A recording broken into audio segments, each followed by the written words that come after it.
I really just can't decide. I mean, Gallius, who is your favorite flagship? Mine. Excuse me? Oh, come on. It took ages to complete, and it has multiple cannons that fire dragonators as projectiles that then explode. I meant monsters. Oh man, that ship is a monster. Well, can I hunt it? Shut up, Cotton. Ladies, gentlemen, and monsters of all ages, over the course of the Monster Hunter games, tons of monsters have been added, and honestly, they are sort of the stars of the series. Yes, we do play as hunters ourselves, but the main characters really are the monsters. We're just sort of along for the ride as violent observers. Among these monsters, though, are an even more special class, ones that our developers believed in enough to make a major part of the story for each game and basically just decide upon as the mascot for an entire game, if not an entire generation sometimes. These are the Flagship Monsters, and they officially reached this status by being part of the cover art for a Monster Hunter game.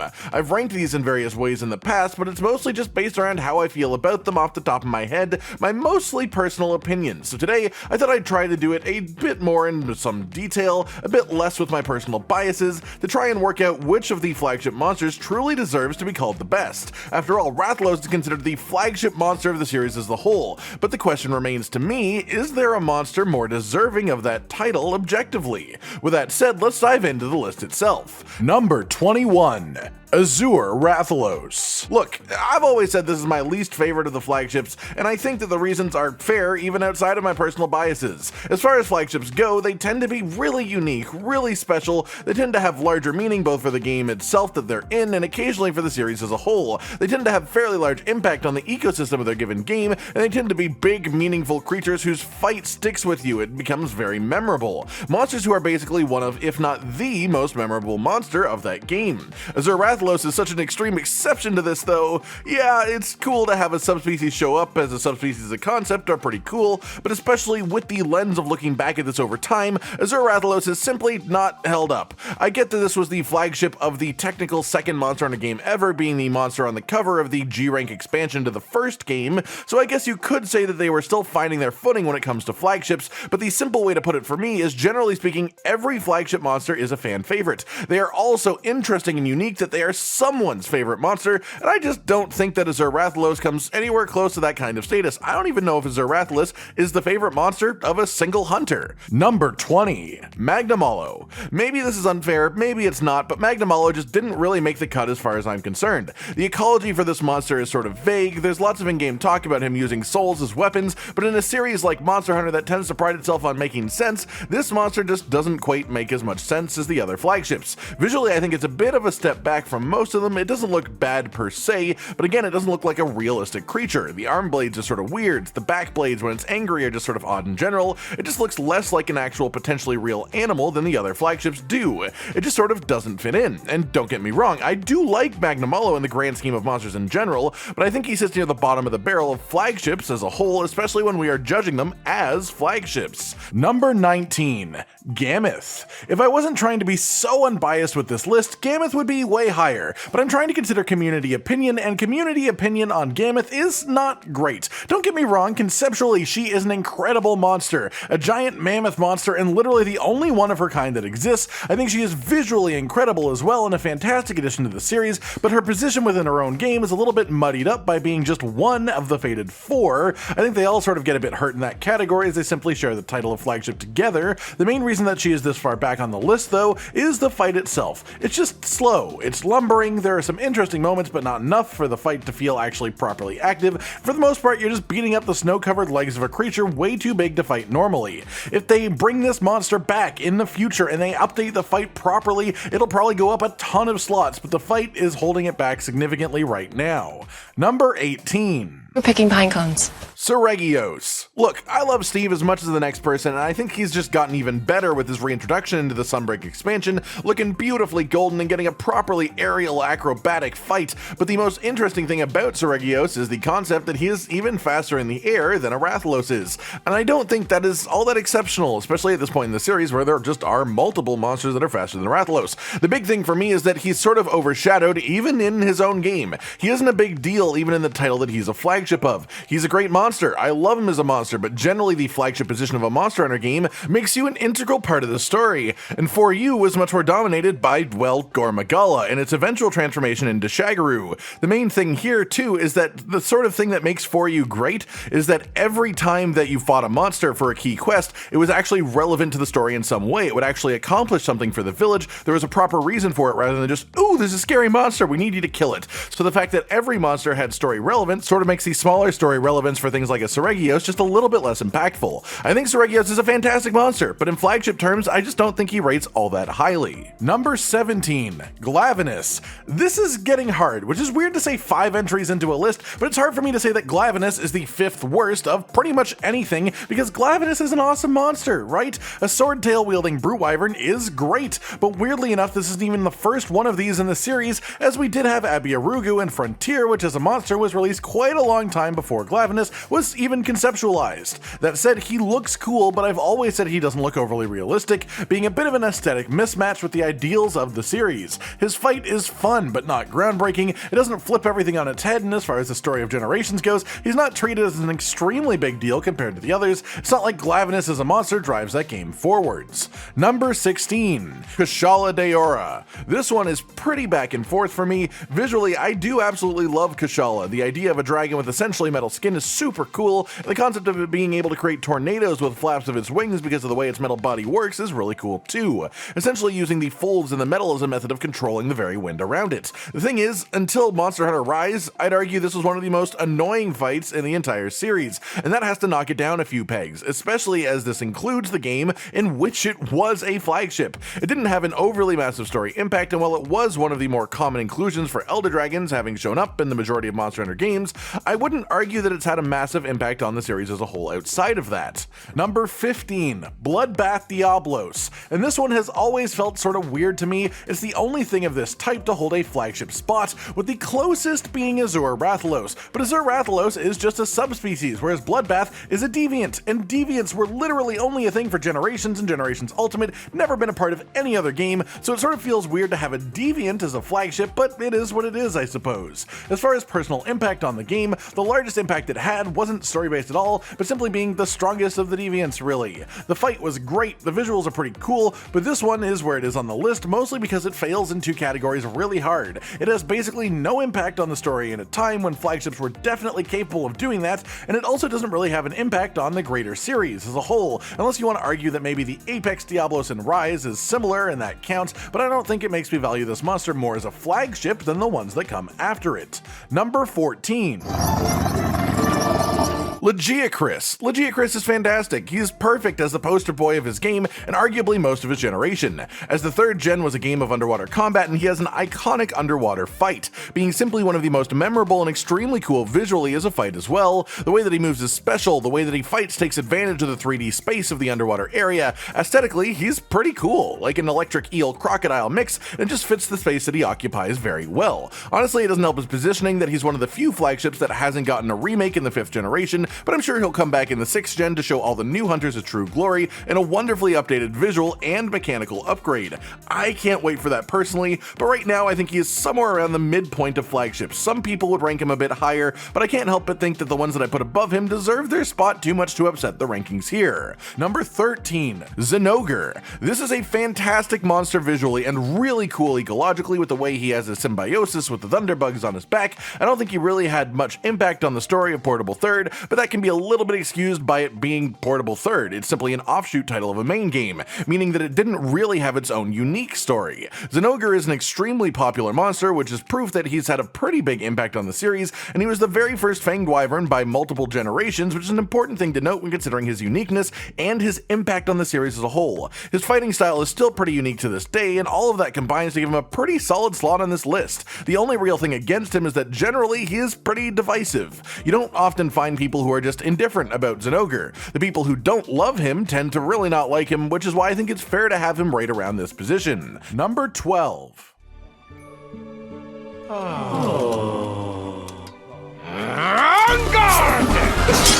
Nargako, and if this was a list based purely on my personal biases, Nargako would probably be a bit lower, as in like higher in the numbers but lower on the list, but because I'm trying to remain relatively unbiased, I think this is a pretty good slot for it. The early game flagships tend to have a little bit less story importance than later game flagships do, which is important to keep in mind when rating them, as you need to consider the context of their original release. At the time of release, Nargako was a pretty revolutionary creature, honestly. The moveset is really unique. It is agile and acrobatic and interesting to actually fight. It is visually and conceptually a mix of an eagle, a panther, and a bit of rattlesnake too, and that's really neat, conceptually. As far as a fight for its time, it was really mechanically interesting, and of course, people love cats. People who love cats love Nargako by default, but it has a lot going for it even outside of that, of course. Number 11, Tigrex. Tigrex, I think, is pretty much on equal footing with Nargako, except for one large exception. This is one of the monsters most associated with Monster Hunter as a whole. I'd say the top 3 monsters that people can name from Monster Hunter, even if they've never played the series themselves, are Rathalos, Regios, and Tigrex. Not necessarily in that order, but I think those are the 3. Tigrex is absolutely iconic, and while his fight generally boils down to a load of charging back and forth, he is visually incredibly cool as a sort of tiger-dinosaur mix, even down to his colors. Especially when you consider his original release time, he's a really inventive creature, and it's hard to argue against how incredibly iconic that he is. I think that's the big pusher for Tigrex's spot here. Number 10. I love vampires. Malzano, and this is a bit hard to label this early on, as it's the flagship of the most recent Monster Hunter title in the Sunbreak expansion, but I think I can firmly say it had a massive story importance and impact on everything even up to the late game, which can't be said by the vast majority of flagship monsters. Visually, I'm a bit of a 50-50 on this one myself. Sunbreak dived pretty heavily into the monster movie aesthetic, and so of course Malzano is meant to represent classic vampires, and the one thing with that is that it takes out of my immersion just a tiny little bit as far as realistic creatures. Of course it is an elder dragon, which tends to give a pass to that, but it is also a flagship, and I'm judging it on its flagship terms. It has some attacks that are hard to explain, like its near teleportation move, but that move is also really cool, so it sort of counts as both a positive and a negative and evens out. The reason that I have it so high as a whole, though, is simply its story relevance. It starts off as the theoretical source of the Curios, only for us to eventually find out the truth is it's trying to keep the Curios from causing greater harm than they already are. It's using nearly all of its energy just to keep the Curios at bay, and as far as story beats for a Monster Hunter game, I think that's really solid and a cool way to treat a monster that you put on the cover of the game itself. Number 9. Espinas. This one carries a ton of weight, being the flagship of the entirety of Frontier in its over a decade-long existence, but while this list is being held to mainline flagship monsters, it's important to realize that Espinas is now a mainline monster being brought in Sunbreak, so technically it is both a mainline monster and a flagship, and so it earns a spot on this list, even if the game that it's originally from isn't mainline itself. That said, there are a few categories where I give Espinas massive points. The first is impact on the series, quite simply because now that Espinas is in the main series, it opens the door for any Frontier monster to be technically possible to be added, and that is in fact a very giant door to be opened. Past that, the fight is really good. The mix of fire, poison, and paralysis can be annoying on occasion, but conceptually it's really cool to have. Then just visually, Espinas is an incredible monster, looking like a rose in animal form, and I really dig that. Number 8. Astelos, the second highest spot for a Fated 4 monster. It shares the same deficiencies of the others in that it only has 1/4 of the weight a flagship normally has within its own game,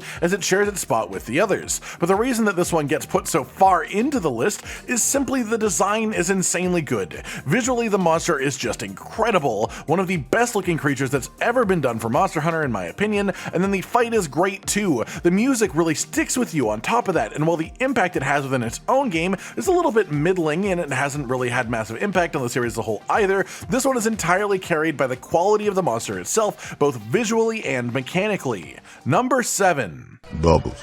Itsune, and this entry is very similar to the last one. Aesthetically, Itsune is one of the prettier monsters ever made, and his bubble mechanic is quite literally unique, never being done by another monster up to this point, other than variations of Itsune itself. The fight is incredible, the design is incredible, and while it does again only have that slight impact on its own game as a Fated 4 member, I think you could argue that it has some impact on the series as a whole, as it was given a variant in Violet Itsune, which came in a completely separate generation to Itsune's own introduction. As well, if any other monster ever uses bubbles, Itsune might lose some of its uniqueness, but it will gain series impact for introducing them. Currently though, like Astelos, this one is mostly just because the design of the monster is so damn solid. Number 6. Valstrax. And now we're starting to get into the monsters that are pretty indisputably just amazing. Valstrax is beloved by pretty much everyone, and yes, I do think there's a bit of immersion breaking with him too. Visually, as a concept of a rocket-powered dragon is sort of silly and unrealistic, but when the concept turns into a creature this incredible, you're definitely allowed a little bit of a suspension of disbelief. Valstrax is just straight up badass. He's incredible visually, incredible as a fight itself, and he has a pretty large impact on his own game, even for a side game, as you can find bits of him around the maps long before you ever meet him, and you also see his red glow up in the sky on hunts that you'll never even find him on himself. He is sort of this big looming figure in the distance that is just awesome as hell once you actually get to meet him for yourself. Number 5, Velcana, and I find this one a bit hard to rate, honestly, unbiasedly. Visually, I think Velcana is absolutely gorgeous. As far as impact on the game itself, it is the entire reason that we visit the landmass where Iceborne takes place. It straight up deep freezes other monsters, showing us how strong it is and building it up to be a big nasty creature of the game. Then the fight doesn't really disappoint. I've had my points of issue with Velcana in the past. I've brought them up, most notably that sometimes her beams will go through her own ice walls, which really does sort of bother me, as I think if physical matter can't pass through the wall, then there shouldn't be any exceptions to that rule. That said, its place in Iceborne was absolutely integral to that game working. It is visually incredible. It has a unique fight with a number of interesting things going on, and it was quite a special creature even this late in the series as it was released. Number 4. Who turned off the lights? Goremagala. There will definitely be people sad that I didn't put this one all the way at the top, but I think that the top 4 specifically is really a bit of a toss-up, honestly. You could absolutely argue different points to put any of the top 4 at number 1, and I wouldn't really be able to disprove it. It just depends on what you value most in your flagship monsters. Goremagala absolutely defined Monster Hunter 4 and 4U. Its transformation into Shagaru is incredible, and you can't really talk about Gore without including that. Frenzy was a defining aspect and mechanic of the 4th generation, both in terms of story and in terms of endgame, and it's one of the few instances where the flagship isn't a red herring, where the big bad thing affecting the world in that game realistically is the Frenzy virus, and it is caused by this flagship, rather than the flagship just being a part of a smokescreen for the final boss. On top of that, Gore is visually incredible. The fight is incredibly fun and has unique mechanics, and overall, if I were to give an unbiased opinion and keep my own preference for silly monsters out of it, I think that Gore is genuinely one of the best monsters ever created, and arguably the best utilized monster that we've ever had. Number 3. Rathalos. It is simply an indisputable fact that Rathalos, more than pretty much any other monster, is responsible for many players even giving the series a chance. There is something so simplistic yet so perfect about its design. A pretty classic dragon, but executed in such a wonderful way. It looks almost real. Like if dragons actually existed, I think they'd probably look something close to this. He has some bird-like features like the beak nose to represent this, the flame pattern on its wings is just badass, and while the concept of a fire-breathing dragon is a tale as old as time, Rathalos really sort of nails it. Rathalos has always been one of the higher up on the food chain monsters and always held a super important spot, not just in his own game, but in the series. I talked about how iconic Tigrex was earlier and how that affected its spot, but that counts for Rathalos even more. It's the flagship of the series as a whole for a reason, and I think if I go about it with an unbiased view, Rathalos definitely deserves the slot that it has, especially when you consider it in the context of Monster Hunter 1, all the way back nearly 20 years ago now. Number 2. It looks slimy and unsafe. Brachydios, and I can see Josh on the edge of his seat with his heart lifted out that Brachy isn't quite number 1,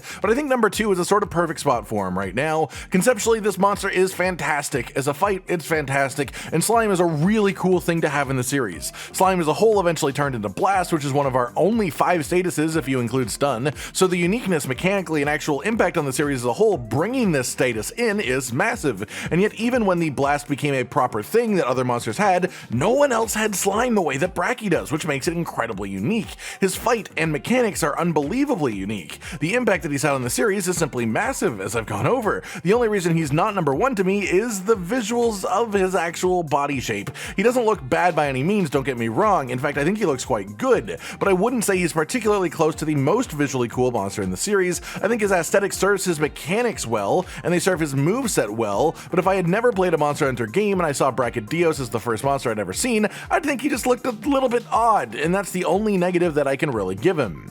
Number 1, Gigante, and this is where my bias may show just a touch. As I said before, the top 4 I think are all pretty interchangeable depending on what you value for a list like this, but I think Gigante gets a pretty solid boost for simply being the flagship of the most popular Monster Hunter game that's ever existed. When we talk about iconic, Gigante hasn't been around all that long, but he was the monster on the cover of the game that made over 80 million people play it. He's arguably the most instrumental fundamental factor in the popularity of Monster Hunter as a series. Aesthetically, I think he's a near-perfect monster. He looks incredible, it fits his ecology, and it's a little bit edgy but not edgy enough to make it feel fake in any way, just a sort of natural creature that happens to look that way. As far as the fight itself, I still stand by the concept that this is one of the best monsters ever made conceptually. I think a big part of Monster Hunter's series is the concept that the more that you fight a monster, the easier the monster should feel. Every monster is learnable in its patterns and its movesets, and as you get used to them, a fight that feels impossible at first can turn into as basic an experience as breathing, and Gigante encapsulates that just perfectly. As far as the story of the game, Gigante is super important. He shows up early, you go looking for him, and essentially following him around, you work out the inner workings of the new world as a whole. Then he even shows up in the expansion just to be a part of the final boss fight, because why not? Then being the creature that then leads you to the Guiding Lands, and thus unlocking the end game of Iceborne. I think in a way, Gigante is sort of the modern Rathalos. Not too many bells and whistles, not too ridiculous, not overly divisive in any way, but everyone likes Gigante, and lots of people love Gigante. Given a few years, I could totally see Gigante being seen as one of the more iconic monsters of the series, even as of right now, where he's literally only been in a single Monster Hunter game. And that's it, everyone. My list ranking the flagships while trying to take my own biases out of it. Yes, of course, my personality will still flavor the list a little bit, but I tried my best to look at it all objectively and come up with what I think are truly the best flagships we've ever had in the series. I said it a couple of times, but I generally think all of the top 4 I landed on could be argued to be number 1 depending on what you value most, which, if anything, just shows that the Monster Hunter series has absolutely nailed it over the years. The monsters on this list are, for the most part, incredible, top-tier creatures within the series, and with pretty much only one exception, most of these are favorite monsters of many hunters, which means that they know how to choose it right when it comes to game covers. Flagships are important. Flagships seem to only get more involved in the games that they're attached to over time, and I cannot wait for the future of Monster Hunter, future flagships, and just future games in general. What are your thoughts on all this then? Do you think that this list is fair, or do you think that I'm under or overvaluing certain aspects? I try to be as objective as possible, but it can be hard when talking about something I'm as passionate about as Monster Hunter. Like if you liked the video, subscribe and hit the notification bell for more, and most importantly, ladies and gentlemen, until next time, stay sweet. Josh, Cotton, and Hollow with the videos, dropping the humor like a hammer on your tippy toes, bringing entertainment on a daily arrangement to take our insanity and turn it into entertainment. Yes, I said entertainment twice, to reiterate that it is nice to look into your faces on a mostly daily basis when you let us in your homes to make the whole world a stage. Goodbye.